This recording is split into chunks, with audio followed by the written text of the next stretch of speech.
Mtazamaji, nipo na alikuwa meneja mkuu wa kambi letu la Mikumi, Pastor Amos Mtelekela. Niko naye hapa, natamani kuzungumza naye juu ya kambi jinsi ilivyokuwa na yeye jinsi ambavyo ameliona.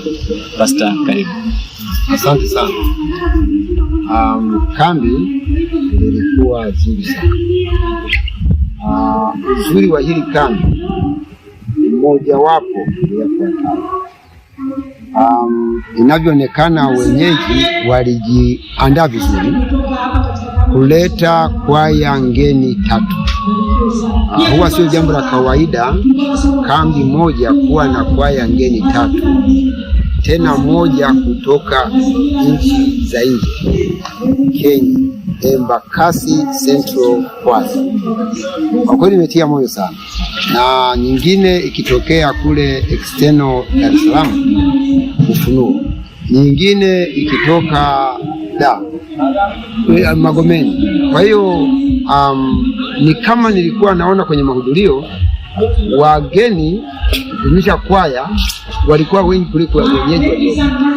Kwa nini? Kwa sababu wenyeji sasa kuwa na wageni wengi walikuwa na kamati nyingi za utendaji.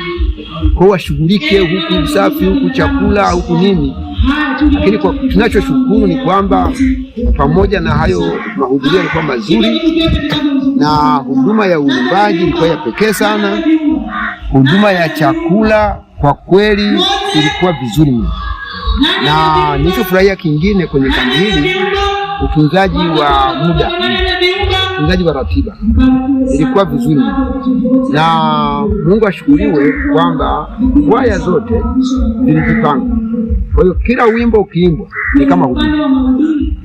Mfundishaji akisimama, mchungaji naye yuko hapa jumulisha mahubiri. Kwa hiyo tunafurahia sana kwamba Mikumi, kambi la Mikumi walijipanga vizuri na imeenda vizuri, na tunachoamini pia kwa kuwa wachungaji nao tulifanya sehemu yetu, jumulisha kwaya alikwa na kwaya wenyeji, kwaya 2 wenyeji. Hizo zote ilikuwa ni mafundisho na mahubiri ambayo wanakambi wote tukiaishi tutakuwa tumeandaliwa kwa ajili ya kumlaki Yesu.